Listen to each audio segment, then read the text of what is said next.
Let's talk some Dolphins because this is a Dolphin podcast first and foremost. Rod, I have one question to you, brother. Yes, sir. Where will Jalen Ramsey go, man? So, why are y'all just holding on to this man, bro? Like y'all can't find a trade partner? Like, what's going on at this point, man? Well, I mean, it's being reported now that the Dolphins are in like heavy on serious talks with three candidates. Those three candidates being the Rams, his former team, the Cowboys, your squad, and a very interesting contender has jumped into the mix, man. The Washington Redskins, aka football team, aka Commanders. And I'll be honest with you, Herbie.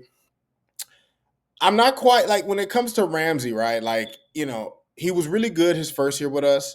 You could tell that he was happy here. He had gotten hurt during training camp that season, but when he came back, our defense completely went up, right? And then, obviously last season you have the injuries at quarterback, injuries to a lot of other players on the team. The Dolphins had a really up and down season that ultimately ended down. But I'd be happy to see him go to just a better situation where he could win. Like I don't. We've had players, Herbie, that were on this team that if they left, I wanted them to just completely be buried, right? Like Jabril Wilson, like old school Dolphin fans, you remember him, one of the worst safeties we've ever had. Ted Ginn Jr. He went on to actually have a pretty decent career everywhere else he went, but for us, he had Butterfingers, right?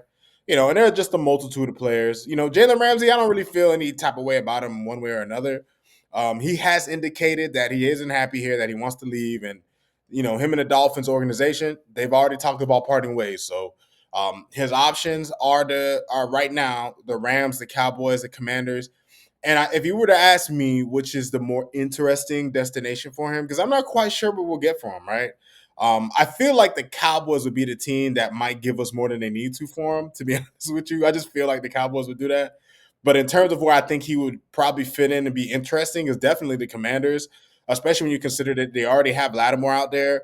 They could move Saint Strill to the slot, to the corner, to the nickel position, and then you put Ramsey out there. That would really, really strengthen their defense, which is something that they really needed last season. Man, I don't want to hear that. Please, please, please, Mr. Maurice, not to put your government name out there, dog. Like, I don't need him going to the Redskins, right? And the thing about the Redskins, they're doing what they're supposed to, right?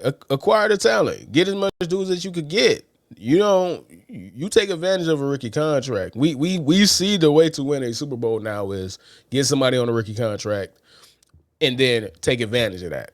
Or be the Eagles and just have all the money in the world and just have the best capologists ever because you can pay everybody and it doesn't matter, right? The Eagles are an outlier, right? Do what the Redskins are doing, but at the same time, I just hope the Redskins don't fall into the trap that these teams fall into the trap of.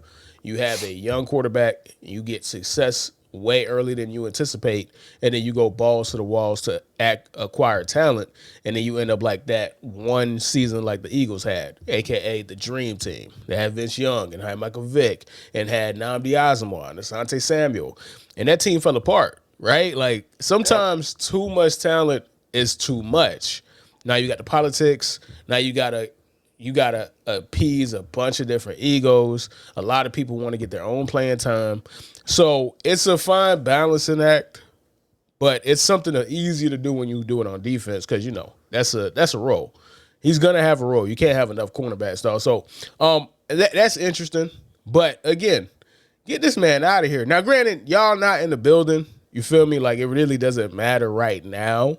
You guys, y'all don't have to see Jalen Ramsey every day. He doesn't have to walk past Mike McDaniel. He doesn't have to walk past Chris Greer and have those awkward interactions. So there's no rush.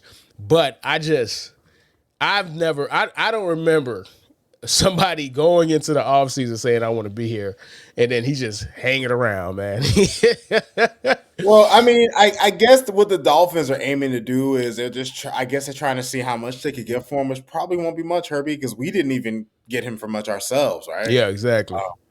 So, and here's the thing, man. Like, when you really think about it, man, it sucks that he wants to leave. If he doesn't want to play with us, it's fine. Like, it's better to get him out of here. But we were already thin at the position with Ramsey, right? Yeah. Like with Yeah. Ramsey in the building, we were thin, and we haven't really made any extra moves so far this offseason. I'm sure once training camp rolls around, we'll probably take a look at some free agents that are still out there. But that's really concerning, Herbie. When you look at the state of this Dolphins team, they seem to have plugged holes in other parts of the team, but right now, Herbie, like our cornerback room looks extremely vulnerable. Extremely. Well, what's new with the Dolphins, man? So,